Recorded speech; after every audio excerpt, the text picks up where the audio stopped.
12 News breaking news now. This is 12 News at 10. I'm Troy Hayden, and we start tonight with breaking news. There's an active situation in the East Valley in Mesa going on right now. Police investigating a shooting near Lindsay and Brown. 12 News journalist Gabriela Becerra is live at the scene. What's going on, Gabby? Well, Troy, there's a very large police presence surrounding that neighborhood near Lindsay and Brown roads. Just behind me, one of the neighborhood entrances is blocked off with a patrol car and crime scene tape. In just the last minute or so, the Mesa Incident Command vehicle pulled in here and turned right into the neighborhood. But I want to direct you down the street on Lindsay, where about half dozen units are sitting there blocking the entrance to that neighborhood entrance. So far, Mesa police have only confirmed that this is related to a shooting investigation.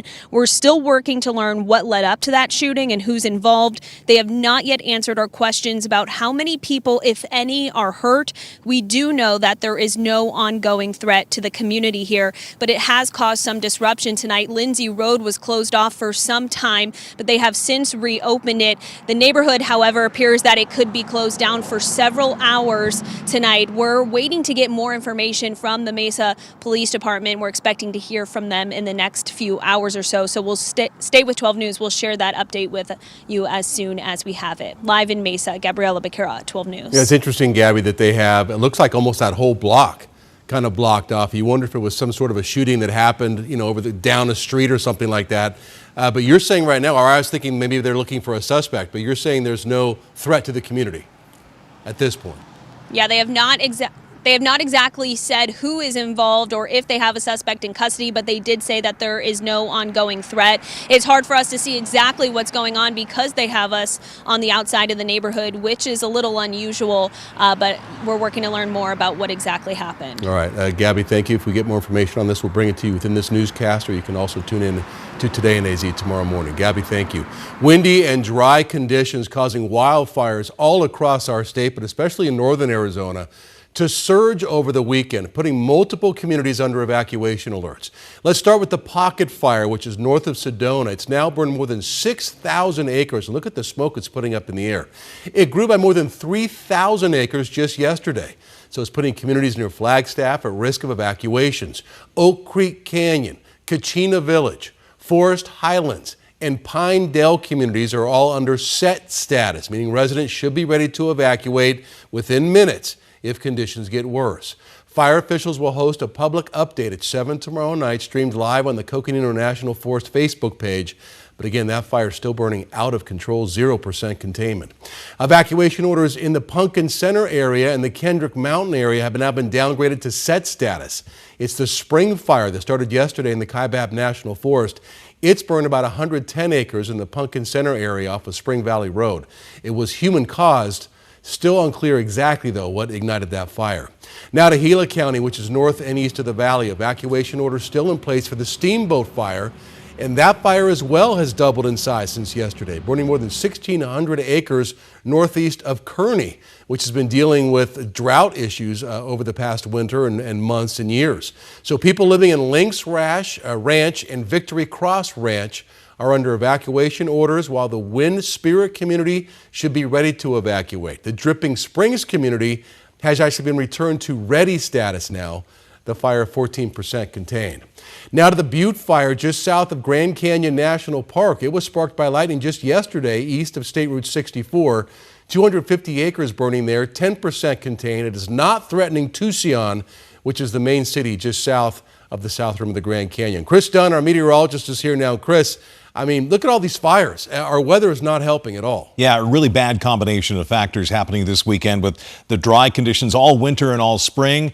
And this unusually strong gustiness that we've had across the state. We're losing some of that wind, but we're keeping the cooler temperatures and we're keeping the elevated fire risk across most of the state of Arizona. We're also, unfortunately, keeping some of that smoke. You mentioned just to the north of Sedona, the Pocket Fire.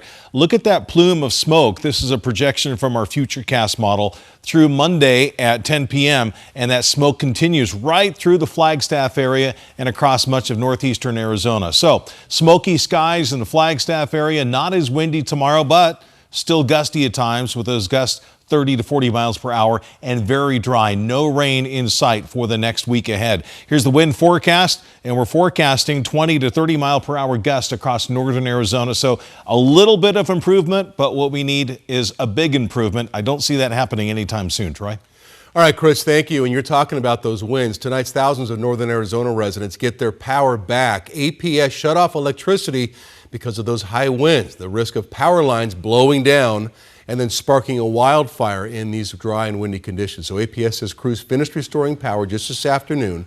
The utility is urging customers to turn major appliances back on gradually, not all at once.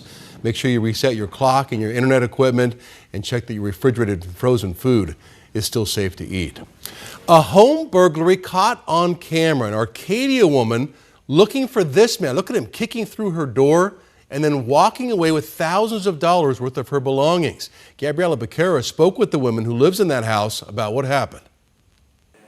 A quiet home burglary left an Arcadia woman scared and in shock. I didn't know that someone was in my house for almost a full day. The woman, who asked not to be identified on camera out of fear for her safety, tells me she first realized something was wrong when she discovered cash was missing from her home. Surveillance videos from the night before explained why. I just saw the guy and I couldn't even look anymore.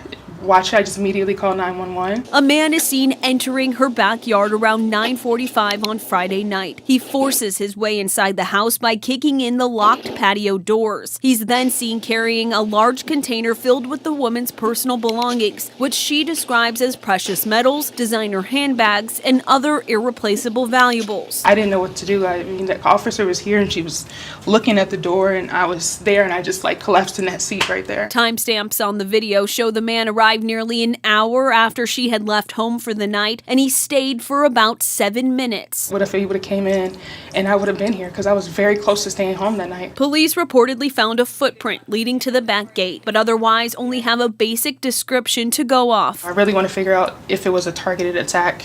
That's the bottom line. I almost feel like, was somebody watching me? Are they knowing my schedule when I leave? The woman is strengthening home security, but she says it's not about her possessions. Don't even want to have those kind of possessions anymore. I'm like, what is it worth? She's more concerned about her own safety, fearing this break-in wasn't random. I really want to get this guy off the streets, and I feel like it might have been targeted.